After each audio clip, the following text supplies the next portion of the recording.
Good afternoon. Welcome, everybody. My name is Michael Wida. Today I'm going to be talking to you about corporations and LLCs and how it relates to the trucking industry. And I want to take a quick inventory of everyone that's here. How many of you already have a corporation or an LLC set up? Okay, great. Majority of you. How many of you do not have one, but you're thinking of setting one up, or you're not sure if you even need one? Okay, another handful. Perfect. Okay, well, good. Let's go over a little overview of what the presentation is going to be like today. So I'm going to briefly cover the reasons to incorporate. I'm going to go through the differences between a C Corp, S Corp, or LLC. That's the first part of the presentation.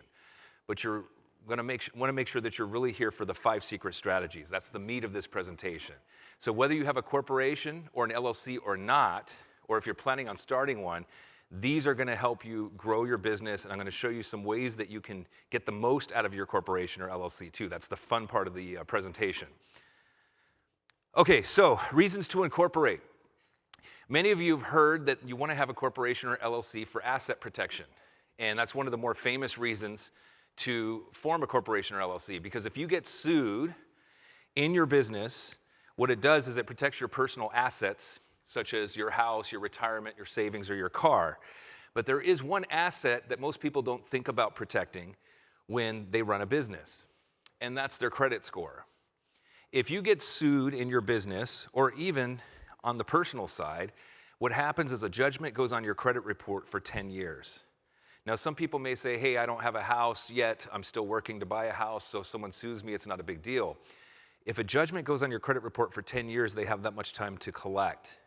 And if they don't collect in the first 10 years, they can renew that judgment for another 10 years. So you've got up to 20 years that they can come after you and take something. So even if you don't have assets today, there's a good chance you're going to have a lot of assets in 5 to 10 years or even 20 years. So that's the asset protection part of the corporation or LLC. I want to talk to you a little bit about tax savings too.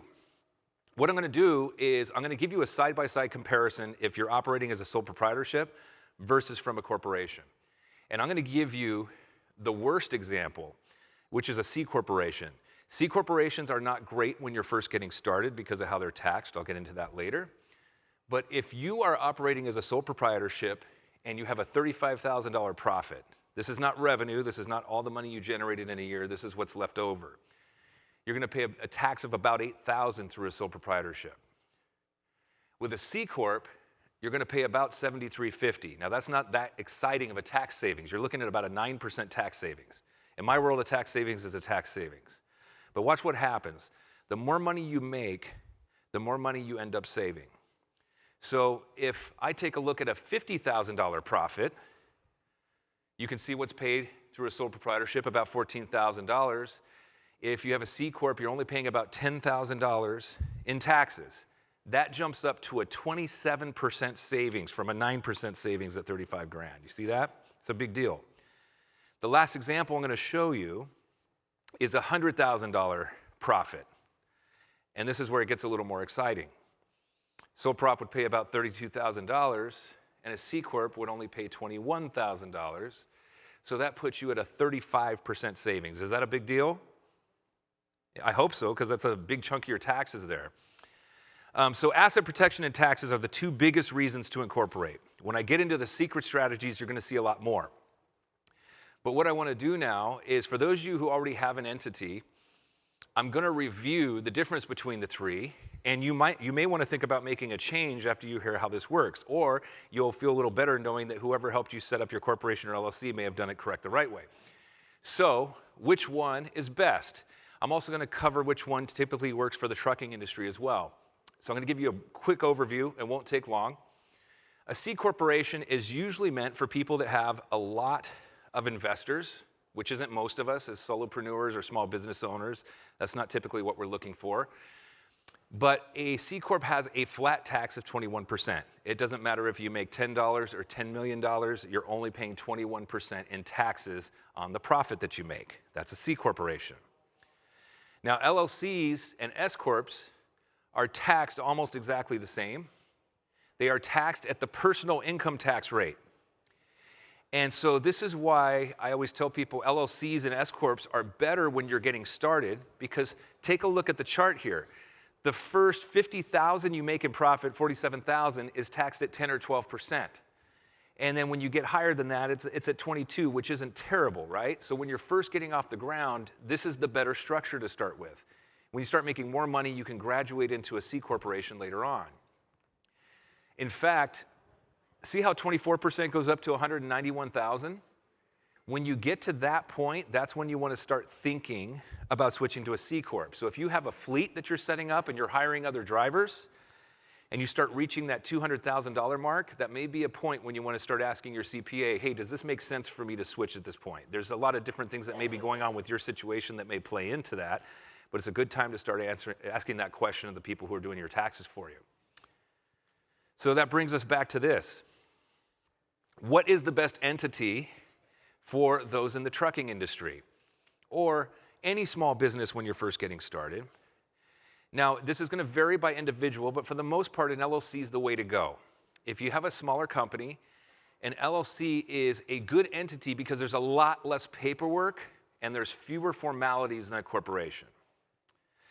Corporations, you have to record every major action. You have to hold meetings if you're going to get a loan, if you're going to purchase a new vehicle, if you're going to open a bank account.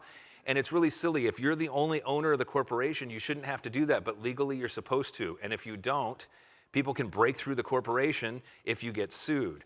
So LLCs are great because you don't have to jump through all those hoops. It's a little bit less formal version of a corporation. So that's one of the reasons I recommend an LLC when you're getting started. It's a lot easier to maintain, less paperwork. It is also the most versatile. And what I mean by that is if you start with an LLC, you can have it taxed as a sole proprietorship. You can tell the IRS you want to be taxed like an S Corp. Or when you get big enough, you can tell the IRS you want to get taxed like a C Corp. So that's why I like this, because you don't have to go shut down the entity and go form a new one when you're ready to graduate to be taxed as a C Corp.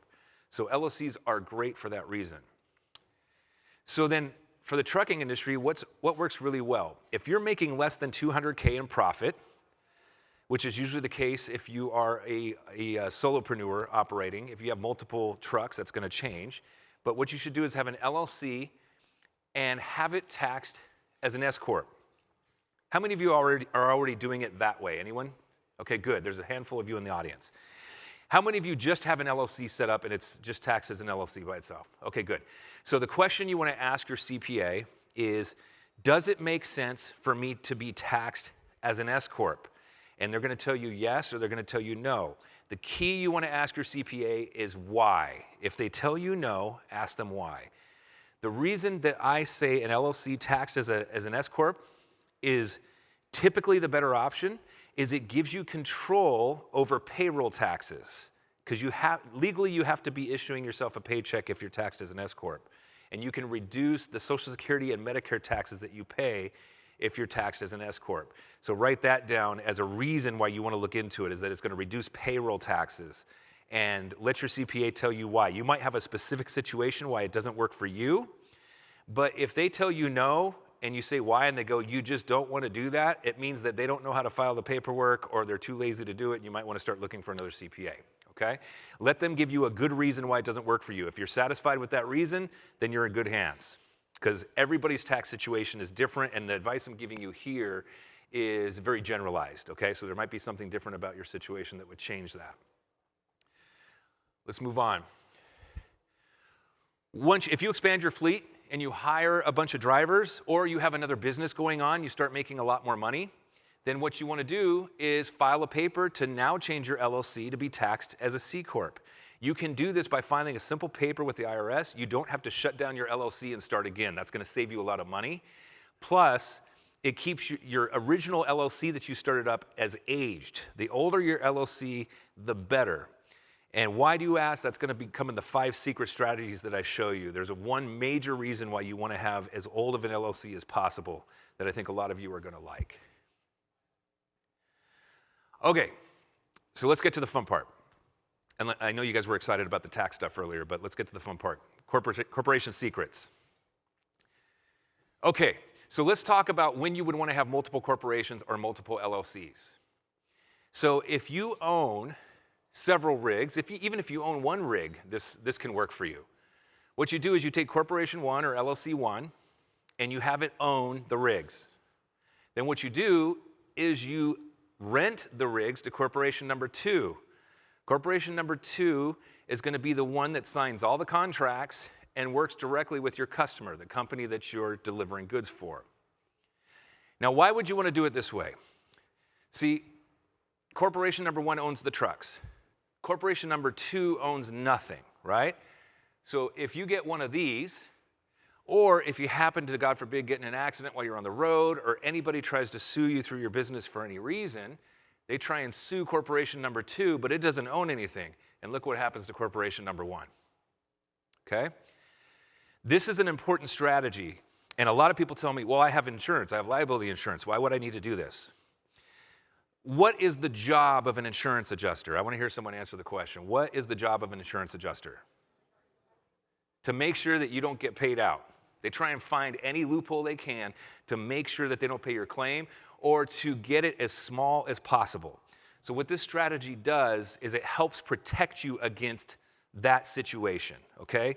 In a perfect world, you have your insurance, somebody sues you, they pay you out, and you're good. But if they don't pay you out, this is going to create an extra layer of protection to help protect you from getting sued and especially protect your rigs and your personal assets. All right. This is secret number 2. One of the things that I specialize in is helping people move as many personal expenses as possible over to their business, over to their LLC or their corporation. So this is a way that you can move your auto, your personal auto that you drive around every day, over to your corporation. I'm going to show you a real client example here. So this client was able to move $4,800 in lease payments over to his company, $1,750 in car insurance, $950 in maintenance, and $2,800 in gas. So this moved a total of $10,000 in expenses from his personal side over to the business, simply by leasing his car to the company. So what you do is what you have to do is you have to figure out the lease value of your vehicle based on the make, model, and year. That's on the IRS website. Then you create a lease agreement, an auto lease agreement. You can find that online. It's not difficult to do. And you determine what your monthly lease payment is based on what number 1 is. And you have to write the lease term down in the agreement so that it's very clear. In case you ever get audited by the IRS, you say, look, here's my lease agreement. This has everything that's there. That allows you now to write off all expenses in relation to your vehicle and move them over to your business. Now, here's a cool little trick. I use this option as well with my personal vehicle. I made the mistake when I was younger. I sold my vehicle to the company so that I could write off all my vehicle expenses. And 2 things are wrong with that. One, as soon as an insurance company sees a business on it, the rate almost doubles, which means I wiped out any tax savings that I had, okay? The other issue is that when you rear-end somebody or get in a small accident and you're exchanging information and they see a company name on the title, all of a sudden they start developing aches and pains and they need millions of dollars, to sue you for, right? They think you have a lot more money if it's owned by a business.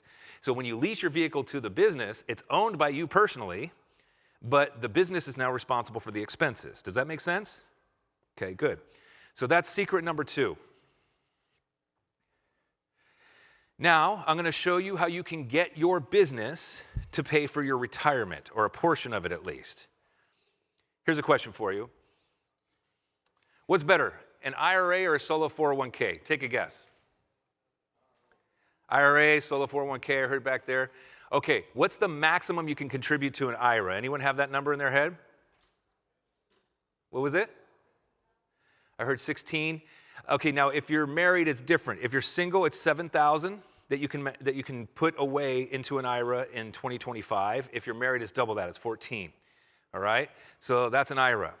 A solo 401k, this is the maximum you can put away. Which one's better?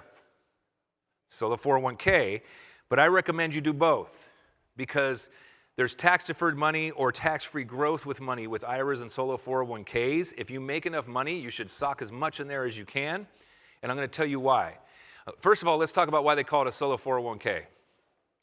Okay, that's not the reason. I study business and tax law all day. You didn't think I was a nerd? Come on, guys. Anyway, so solo 401k. Let's talk about why they call it a solo 401k outside of Star Wars. Okay, it's called a solo 401k because your business can only have one W-2 employee. Now, if your spouse is also employed in your business, that's okay. That counts as a single entity, so that doesn't count as two different people. If you have multiple employees, not contractors, W-2 employees, then you can't use a solo 401k.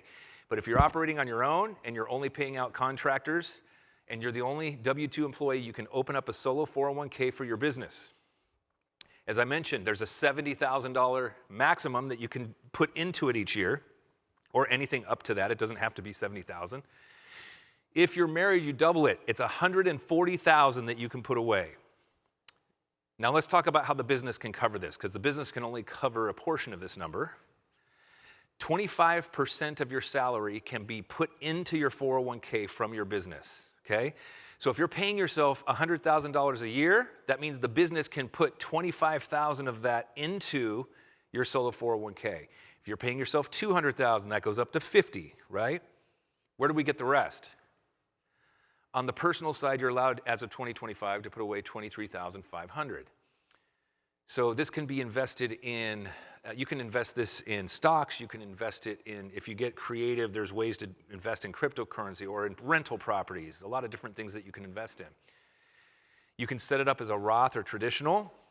I won't go into the differences of those right now because we don't have a lot of time to go into it. But you have the choice to set it up as either or, and that's a decision that you should make with your CPA. I'm going to give you just a short explanation. Traditional is betting that you're going to be poorer when you retire because you don't have the steady income coming in. A Roth is betting that you're going to be richer when you retire. And that's the case if you're buying rental properties or if you're investing wisely. So that's the simple answer as to what those mean.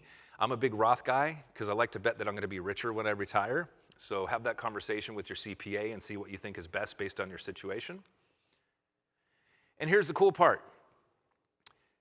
401ks are protected from lawsuits. So if you get sued on the personal side, let's say you get in a car accident or someone slips and falls on your property, they can't take the money that's in your 401k.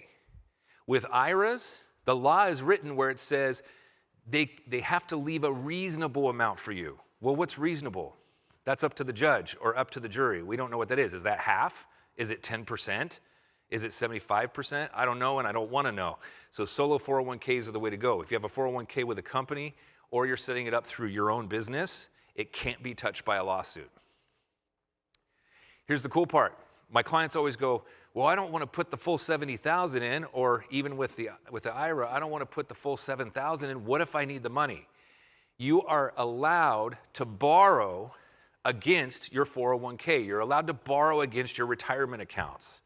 Now, that means that you become your own bank, and it's like a low interest rate of like 5% typically, depending upon who you're using to do it. But what you're doing is you're using your retirement account as collateral to borrow the money if you need to go buy a house or something like that. And there's also even permissible emergency expenses like medical expenses that you can pull the money out if you need them without any penalty. So there's a lot of workarounds here, so you don't have to be scared about putting in too much money for your retirement. But what's cool about this is, to sum up, is that you're using your LLC or your corporation to pay for part of your retirement. So it becomes an expense to your company, but you get it as a benefit on the personal side tax-free. Is that a good idea? Okay, good. Let's move on. Okay, this is a small one I'd like to throw in here because people get a little tax write-off happy. They write off too many things without justification. So I'm going to show you how you can write off your toys or your habits or your hobbies, right? I'm going to give you an example here. I have a really bad travel addiction. I've been to over 100 countries. This is me in Petra, not because of the political or historical importance, but because of Indiana Jones Part 3. No? Anybody seen that? Okay, and then here I am in Galapagos. So I do this for a living as far as corporations and LLCs, and I was thinking, okay, how can I make it so that I can travel for fun and make it a business expense? This is what I did. I wrote a book. So it's very difficult, this job that I have, because I have to go see countries and stay in hotels and eat food and take tours. It's very difficult. I have to do it just for research purposes. So I can write this off legally on my tax return, okay? Here's the catch. There has to be a reasonable way for you to make income, okay? So because I have a book, that's justifiable. They can go and see that it's up for sale. I can show them that I'm making sales, I'm making some money, right? But the issue is that typically the rule is if you're not making money on a particular thing like this, after 5 years, the IRS will deem it a hobby and stop allowing you the write-offs, right? But this just isn't with travel. You can write a book about anything. Or you could write a blog. You don't have to go to the trouble to write a book. Or you can get a TikTok account and review. If you collect guns, you can review guns. If you like hunting or fishing, you can do hunting or fishing reels instead of writing a book or instead of writing a blog. But as long as you're doing something that is going towards making money, you don't have to be rich off of it. You can use this tactic to monetize your hobbies and get that tax write-off. And then if the IRS comes at you after 5 years and says, hey, you're not making money, we're going to cancel your write-off, so be it. That's what they're going to do. I will tell you this, though. After COVID, they're much more forgiving about stuff like this. So you might get a little bit more than 5 years, okay? Your book doesn't have to be good. It doesn't have to be amazing. It doesn't have to be long. You can write a 30-page book and say, see, Mr. IRS, this is what I did. It's up on Amazon. It's all good. So a little trick there to kind of, get your business to pay for your toys. Okay, this is the big secret. This is the best reason to have a corporation or LLC. Every single person in here that has a corporation or LLC should be building business credit, okay? Business credit is a much different animal from personal credit, which I'm going to show you. I'm going to show you how you can use business credit and how it's different from personal, but let's talk about it a little bit. It's in the form of vendor credit. You can actually get gas cards that are tied 100% to your business that are not tied to your Social Security number. Store credit, such as Home Depot, Lowe's, stuff like that. But the exciting stuff comes in credit cards and credit lines and also loans. Now, credit cards and credit lines allow you to spend the money any way you want, and we'll go into some of those ways that you can spend this money. But I want to talk about how business credit that's tied to your LLC or corporation is different from personal credit. So first one is infinite inquiries. On your personal credit, if you get too many inquiries, what happens? Your credit score goes down. Yes, by a lot too, okay? So on business credit, you can actually apply for 100 different accounts that won't affect your score. The other thing is you can max out credit lines. On your personal credit score, it goes down if you max out your credit lines. Your business credit score, there's 3 different reporting agencies. For the most part, it doesn't affect your credit score as long as you're paying on time. That's what they care about more with business credit. One of the reporters will tell how much percentage you're using, and it'll affect your score slightly, but very little as compared to how it affects it on the personal side. So I like that I can max out my business credit lines when I'm making an investment or when I'm growing my business, or if you do it right, you can sometimes use it for personal expenses as long as you pay it off from a personal account, right? So this is a very good one. My favorite one, I play the credit card rewards game. Now in the trucking industry, you use a lot of gas. I have a credit card right here that pays me 5% back on gas, 3% back on eating out, but this is the card I use for gas. I have different cards for different things, and I play the rewards game. So I get hundreds of thousands of points in rewards, and that's what I use to get a lot of free flights for those trips that I told you that I take, sometimes free hotels. So use those rewards. There's a lot of cash back options too. If you're not into flying, there's a lot of cash back options where you can just credit the balance on your card. It's really helpful. And the last one is, you can walk away from debt. If you have a business credit card that is not personally guaranteed and something goes wrong with your business, or we hit a recession, or God forbid you have a health issue and you can't run the business anymore, you bankrupt your LLC or your corporation, you close it down, they can only come after the assets that are in the corporation. Now, there's a few exceptions to that. If they see that you got a bunch of business credit, ran it up, and then you went to the store and bought a bunch of clothes, or you bought a new flashy car and then shut the corporation down, they obviously can come after you. Or if they see that you're not operating it like a business, like keeping up on those corporate formalities that I told you about. There's a few ways they can break through the cracks. But for the most part, if you're doing what you're supposed to do and you just hit some bad luck and they see that you made a good, honest try with your business, you can walk away from that debt, okay? It's one of the greatest things about business credit. Okay, so can you build business credit through a sole proprietorship? Yes. Should you? No. Because 100% of all business credit that you raise through a sole proprietorship is personally guaranteed, okay? That's okay if you're paying off your debt on time, but if something bad happens in your business, then this is going to be really bad for you because then it's going to hurt your personal credit as well. It's going to be hard for you to get back on your feet. So never do it through a sole proprietorship, or you shouldn't be doing it through a sole proprietorship. Here's the other weird part about business credit, everybody, it's that when you get denied, they're not legally required to tell you why you got denied.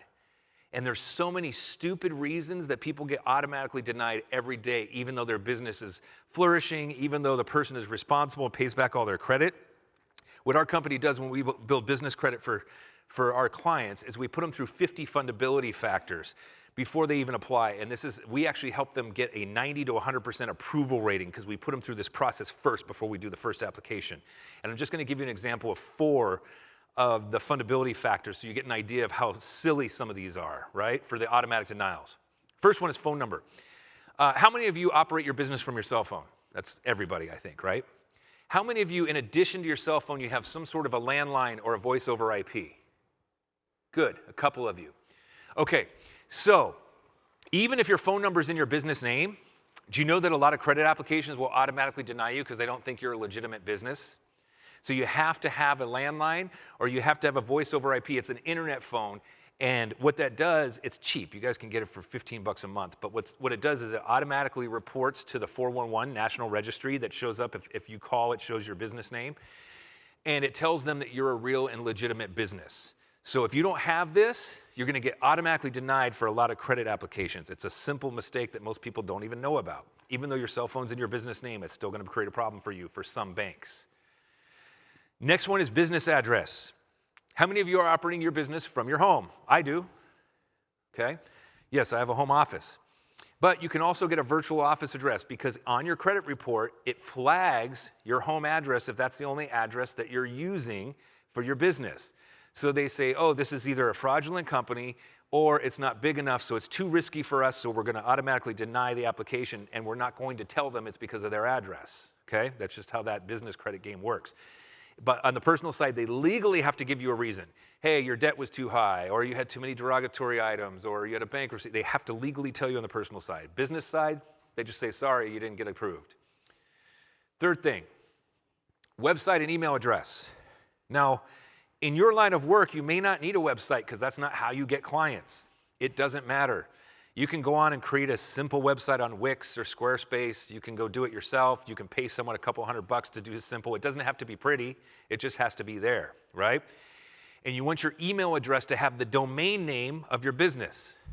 So somethingtrucking.com, whatever it is, whatever the name of your company is. And that's cheap. You can get a domain for $12 a year. It's nothing, right? So this will make a huge difference in business credit applications, simply having a website and an email address that's tied to it. If you use Gmail, you can have that go into your inbox with all your other mail too, so you don't have to check 15 different email boxes. So there's easy ways to do it. But that simple thing will get someone denied automatically for a credit application. The next one is the industry code. When you register your LLC or corporation with your state or with the IRS, you have to tell them what industry you're in. And it just kind of classifies, it's for them to gather data on how many businesses there are in each industry. But banks use this because banks keep data on what the riskiest industries are. And so a lot of times people will get automatically denied for risky industries. Okay, so here's an example of some of them. Real estate agents and real estate brokers. Those are considered risky. They make a lot of money, but they're considered risky because the real estate market isn't continual. If it goes down, it's not down for a month, it's down for several years. Remember 2008? It was down for 4 years. Recently, what happened to interest rates? They went up, right? So what happened to refinances for mortgage brokers that were doing loans and things like that? They lost half their business because no one was refinancing anymore. They were only getting purchases. So banks do not like this because it's too risky. There's a couple other obvious ones. Debt collection companies, casinos and gambling, cannabis products, not because they're judging, but because it's legal in a state but federally banned. They don't want to lend money to a company in case the feds come in and take all the inventory and clear all of the cash, and then they can't pay back the loan. That's why they consider it a risky industry. I'm going to give you an example of how we helped a client who was in a risky industry. He was a real estate agent. which banks don't like. He also had a property management component to his business. So we focused on that. It was about 50% of the business he did. He would help people buy an investment home, and then he would help them manage it. So what that did is it allowed him to get $350,000 in business credit in 5 months, simply by changing his code, okay? So he was happy about that. This is another thing. If you get business credit, this is huge. This is how business credit is scored, 0 to 100. It's a lot simpler than personal credit. That weird number, 350 to 850, they keep it kind of confusing so you don't really understand their game, right? This is nice and easy. I like this. But there's one weird component. See, what happens at 80? What's it say there? Someone read it. Payment comes on terms. Thank you. That means if you pay on the due date, you're still penalized. You have to pay early, 20 days sooner or 30 days sooner than the due date in order to get a 90 or 100. Now, it's okay. An 80 or above is very lendable, okay? But if you have a 90 or 100, you're going to get a little better terms. Maybe a slightly better credit limit, but more likely lower interest rate, okay? So if you can manage this, if you have the cash flow, always like having a reminder or do something. I have one credit line where it sends me a bill 2 weeks before it's due, which already puts me under the 90 threshold. So what I do is I pay it early. I just guesstimate what it is and just pay it off. And that gets me to, I think I'm at a 94 right now or something like that. So there's ways to do it. If you do that and you stay on top of it, you're going to get the best interest rates and you're going to get the best credit limits, okay? So this is a really good trick. Keep that in mind. Okay, so let's move on to the next stop. I want to talk about uses for business credit. Start with the end in mind. Here's what do you want to use business credit for? Here's what most people use it for. Startup costs if you're starting a business. They also use it for purchasing equipment and for working capital during slow seasons, right? These are all great reasons to use business credit. But you're here for secret strategies, okay? So I want to tell you a few ways that you can use business credit to help you specifically in the trucking industry. Well, this one's no secret. It's not that big of a deal. But you can use it for expansion, to purchase other trucks and hire other drivers. Something about business credit. If you have a high personal credit score too, you can get credit lines at 0% interest for 6, 12, or even 18 months. Imagine buying a new rig at 0%, and then later when that's out, you can refinance it after you've already made some payments over several months, over a year and a half. Is that a good deal? Okay. Now here's the good thing. Even if you're in the trucking business, you don't have to just use your credit lines for the trucking business. You can use it to invest. So I have done this, and my clients have done this. They've used business credit to purchase properties. You know, there's properties in this area where you can get an investment property for $50,000, $150,000, maybe $200,000, right? You go in with a partner, you can pull your portion off of one of these credit lines and put it down on a property. If you own the property by yourself, you know what that means if you use business credit? There's no lien on the property. If you get a mortgage loan, the first thing to do is put a lien on the property. So if you stop paying, the bank takes the property back. If you do this properly and pay it down over enough time, and something bad happens where you have to stop paying it back, it's very difficult for them to come take the property, unless the transaction was recent. If I borrowed that money and I've been paying it off over 2 or 3 years, it's going to be hard for them to go back and figure out where it went to with all the other expenses in my business, right? Now, of course, you don't want to set it up to defraud them, but if something goes bad, you might have to stop paying, okay? And you've done everything you possibly can. It just adds extra protection to you. I've had people do crazy stuff, use business credit to invest in cryptocurrency. Guy pulled out $40,000, invested it, went up 10 times, and he paid off what he borrowed on business credit. But here's the thing, here's what this guy did. He did it responsibly, because he figured that even if his investment went to zero, he knew that he could pay that $40,000 off over 10 months with his normal income, right? So don't go crazy. Don't get business credit and spray it at investments and pray. You'll lose that way and get in trouble. Okay, this is the most advanced tactic. This is a tactic that the ultra-wealthy use. This is how the ultra-wealthy become untouchable. And this is how you can do it using business credit.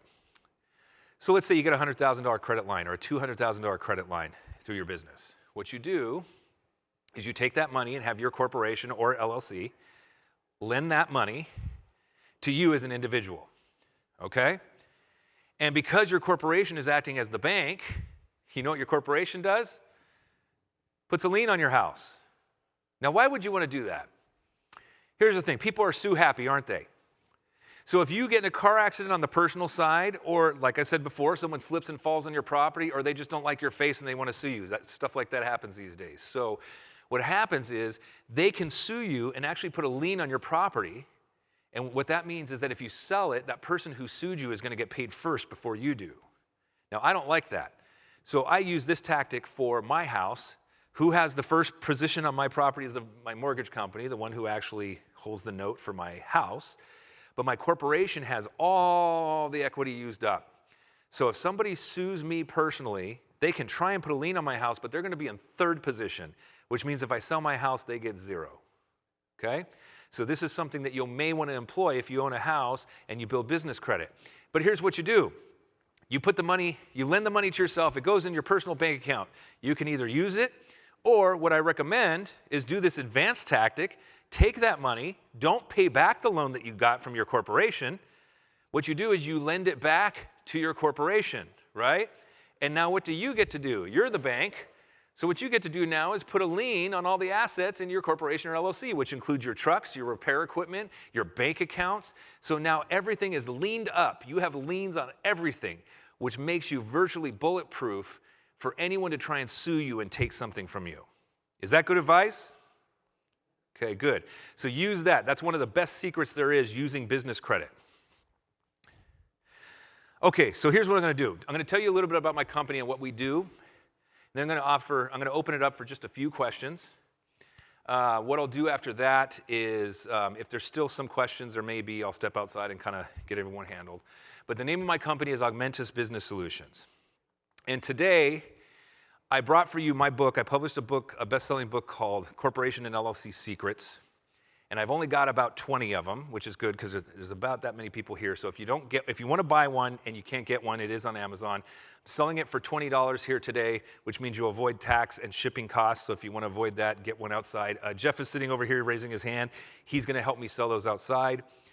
And I got in trouble last time because I talked about the hobby portion and I didn't bring the travel book, but I have it here. I only have 10 copies because my suitcase was only so big. So if someone wants to snatch those up, that's $15. If you buy them together, I'll give them to you for 30 instead of 35 if you buy them together. But I've got a couple of those, so run and beat up Jeff if you catch him on time. You can get those. But here's the services we offer that are related to the stuff that I talked about to you today. We offer phone consultations for $99, up to 30 minutes. If you have a corporation or LLC and you're like, hey, I've been wanting to make this move and I don't know how to do it, or I've been thinking of starting another business, whatever question you have, you can ask me anything. It's $99. We form corporations and LLCs up to what we do in all 50 states is what I mean, for $9.99. And what we do is we build business credit. We help you build business credit for $2,999. Now, whenever I come to an event, I always offer a discount on each service. So here's what you're going to be looking at is you can get a half-hour consultation with me on the phone for $59 instead of $99. And I will form a corporation or LLC for you if you don't have one already for $4.99. But because I'm giving you a 50% discount, all I ask is that you pay your state's filing fee, which is typically between $50 to $100. And the business credit package, I normally offer $500 off, but I'm offering $1,000 off today. If you book it today with us outside after this event, you will save $1,000. If you do it tomorrow, it's going to be full price. And it's an automatic thing that happens on the website. So you're going to have to do that today if you're interested in taking advantage of the business credit package. And just real quickly, I'm going to tell you what's included in that before I open it up for questions. Business credit package. You can build up to $250K or more if you continue. It's a 5-year program. So some people stop when they get to 100 because that's enough, or they stop when they get to 150. But you can take it all the way up 300, 400, 500 if you keep going throughout the 5 years. It's up to you. It's what you want to do based on what you need. We will put your business through the 50 fundability factors. That's the key that gets you the 90 to 100% approval rating or approval on all the applications that you put in. Number 3 is you get access to my credit advisor team for 12 months. It's a 5-year program, but the first 12 months are critical. Once you've gone through the first 12 months, you're going to have it down. You're not going to need as much help. You can call them 10 times a day from 9 to 5 on any business day, Monday through Friday. If you don't have a corporation or LLC, we will include it in this package. Or if you have one already and you want another one, we'll include it in this package. We'll form it for free. All you have to do is pay your state's filing fee, which again is $50 to $100 in most states. Unless you're from Texas, it's like $300. It's more expensive there. Moving on though. You also get that phone consultation that I talked about included in this package. You will get a copy of my book, Corporation and LLC Secrets. You're going to want to read that. First half of the book is some beginner stuff, but it's good to reread because you'll catch some stuff that you missed. And the last half goes into the secrets that were up here plus much more. It tells you some really fun ways to get the most out of your corporation and LLC. An extra bonus, I'm going to give you my tax deduction checklist where you can get $150,000, up to $150,000 of personal expenses moved over to your business. And if you're married, it's even more than that. It's closer to $250,000. Okay, so you'll get that checklist as well as part of the package. So in order to get these discounts, you can scan the QR code that's up there. And that will take you to the page where you can purchase these without discounts, with the discounts. And if you have any further questions about the packages, they can be set up outside. And for those of you who don't have your phone with you, you can go to augmentusinc.com/event. That's where you can get these discounts. And if you go on your phone to purchase, it's going to come up like this. It's going to be a little different if you're on an iPhone versus an Android. But it's going to take, you'll click on the one you want to buy. It'll take you to enter your information in. You might have to scroll down to get to the submit button. And then it'll give you the pay now option. You click that. It'll come up, make sure you got the right thing on the page, whatever you're purchasing, before you hit pay now. And then when you go to pay now, it'll give you the option to pay with a check, a card, or through PayPal. Okay? So again, the QR code will be on the last screen, but I wanted to thank you for taking your time to come into this event tonight, this afternoon, because I know you had a lot of choices. And I hope you got a lot of value from the information that I presented. And what I'm going to do is I'm going to take a few minutes here. I'm going to set a timer because we're running a little short on time. So here's what I'm going to do. I'm going to take questions for the next couple of minutes from the stage here, and then if there's any outstanding questions, I'm going to go out front with Jeff there where the books are and answer any remaining questions. So I'm going to see if the microphone will go here without any feedback. Does anybody have a question they want to ask? Okay, I'm going to start here in the pink. What question do you have? Question. Okay, so I understand from what you indicated that we can move a lot of our personal debt over to our business. Mm-hmm. But the problem that I have in that is if we were to do that, then we're going to be negative our net's going to be negative, and that's one thing that we have always been told that you don't want to. Okay, I love that question. She said, if I start moving some personal expenses over to my business, it's going to show a tax negative. Now, that's not a real negative because she's getting a benefit from it, right? So the question is, it's bad to show negative if you're trying to apply for funding because they want to see some sort of a positive, right? So if you're trying to go for funding, you definitely want to be in the positive. And because of what I told you before, you don't want to be in the negative 5 years in a row because the IRS is going to come in and say, you don't know what you're doing, and they may try and shut you down. Now, after COVID, I remember I told you they're a little bit, they give you a little bit more leeway on that. So you don't want to be negative all the time, all day, every day. It has to make sense tax-wise. And in your case, I think it's better to try and move over as much as possible to eat up as much of the profit as possible, show that there's a positive. A couple years, you might get a tax hit on something where it makes sense for you to move it over so that you can take advantage of it. You know, how many of you have a spouse that's working on a W-2 job while you operate a business? Great, okay. So here's a situation where you may want to do this. What's great about LLCs and S Corps is, let's say your spouse is making, I'm going to use easy numbers, okay? Let's say your spouse is making $100,000, getting taxed on almost that whole amount. You can you can move some of these expenses over to create a negative in your business. That negative with an LLC or an S Corp can be taken off against the $100,000 that your spouse made. So you have to kind of weigh if you're looking for financing versus, hey, that's a kind of a high tax year for you because something happened. Maybe you want to do it for 1 year just to kind of save some money in taxes. Does it kind of answer your question? It does, because see, this is my situation. I am the working. I work. My husband has 3 businesses. Okay. LLC, single member. Yes. So the problem is when before we had drivers for our trucking company, it was just him, and if he's here driving, this one is not running. Yes. So with that being said, the company is really this LLC is really negative. Yes. He always has me as he always wants me to put it as a positive because I do the accounting. Okay. So because we're starting off, because we would like to get another truck. Yes. In your instance, that makes sense for you to be positive. Although we're negative. Yes, I understand. No, that's totally fine. Once you get to their truck, like you're gonna have to play that game and then do the worth it conversation. I have a really good tax preparer, so he's Good. really good at telling me, okay, we'll know this, Good. we'll take this off. It'll make more sense for IRS, but it just sucks because really we could have been getting back a really good. Yes, yes. So get your new rig and then adjust it based on that afterwards. I think that's good. I understand. That makes sense. A lot of people are in that situation. Who else? Who else has a question? Anyone have a question about anything I discussed today? No? Okay. Yes, sir. What do you got? So here's the thing. He asked if I do tax consulting. I am a business consultant. I'm not a CPA. I have an in-house CPA firm. So we do refer our clients there. A lot of people have a good CPA. They want to stay with them, but they're looking for a different perspective. What I do is I give them a different perspective and then have that person, like you would take it to your CPA and see if that's a good fit for you, right? Most CPAs are going to hate me because I'm going to put them to work, right? The CPA firm that's in-house with me, they understand my brand of crazy, all this crazy stuff that happens. It's all legal, but it's just not all of it is common knowledge. A lot of CPAs mostly do W-2 returns, and they kind of understand business returns. You don't want that CPA because you're going to be missing out on some of the good stuff, right? You don't want old Joe that's been doing your tax return since you were 15 and working at Burger King because he only knows W-2 stuff. You want somebody that does 50% or mostly business returns, right? So if you guys need a CPA, let me know. The CPAs I work with work in all 50 states. I'd be more than happy to give you a referral, or I'd be happy to take a look at what you got, and I'll offer you an opinion that you can take to your CPA and see if it's a good fit for your situation. Does that answer your question? Okay, very good. Anybody? Yes. Yes. And then I'll go back here. So in regards to personal guarantee, right? When I first started my business, that was what we did to get credit from the bank. Is there a way to get out of that and or circumvent in your next opportunity that you're looking to get more credit? Yes. So he said he has a personally guaranteed business account already, and he says there's a way to get out of it.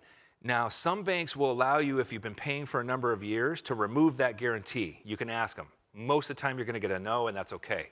What I tell people is when you start building business credit that's not personally guaranteed, the goal is to transfer the debt from the personally guaranteed cards over to the non-personally guaranteed stuff, and that's how you get out of it. The only difference is most of the time you're going to get the 0% rate, introductory rates on the personally guaranteed stuff because it lessens the risk for the bank. So I take advantage of those, and then once that introductory rate is gone, I transfer it over to the non-personally guaranteed stuff just in case something happens and I'm not there holding the bag. Make sense? Okay, cool. And then I think there was was it? Yes, sir.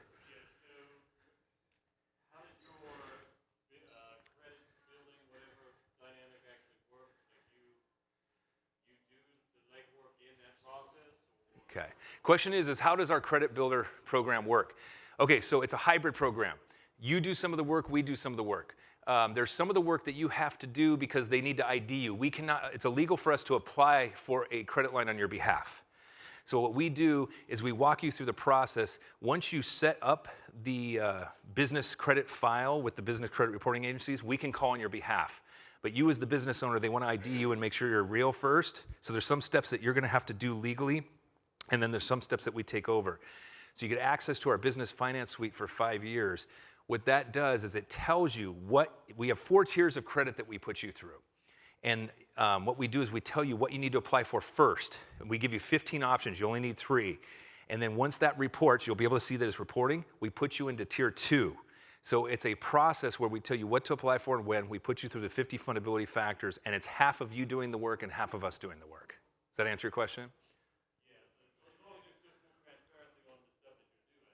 Yes. No, you actually have it. So in the business finance suite, it's a login where you actually see what we've done and what you've done and what you need to do next. So it's kind of a way to log in so you're keeping track of everything. And then how does it also, so if I want to, do you only focus on building business stuff, credit, or, so for example, if I have some marks on my personal credit, do we have to address whatever with that? We probably would, and so it's not included with this program. However, if you wanted to move forward with it, I want to see, before you pull the trigger on this, if you're thinking about it today, have a conversation with me out there. I want to know what your situation is. There's a couple things I can tell you that are part of this that can help you with that, but it kind of depends on your situation. So let's have a more specific conversation if you're open to that.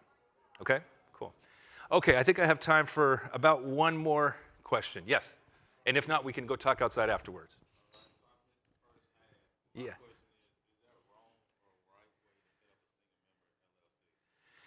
So you've already got one set up? Okay. Did he tell you why? Did he tell you what it was? Tell me why. He's like, who set up your LLC? And I said, I did. He just said something behind it. So I was waiting to renew it. Okay. Probably like tomorrow or today, but I want to come in here first. But I missed the first 15 minutes. Okay, yeah, you didn't miss anything that's related to that, so it's good you were here to ask the question.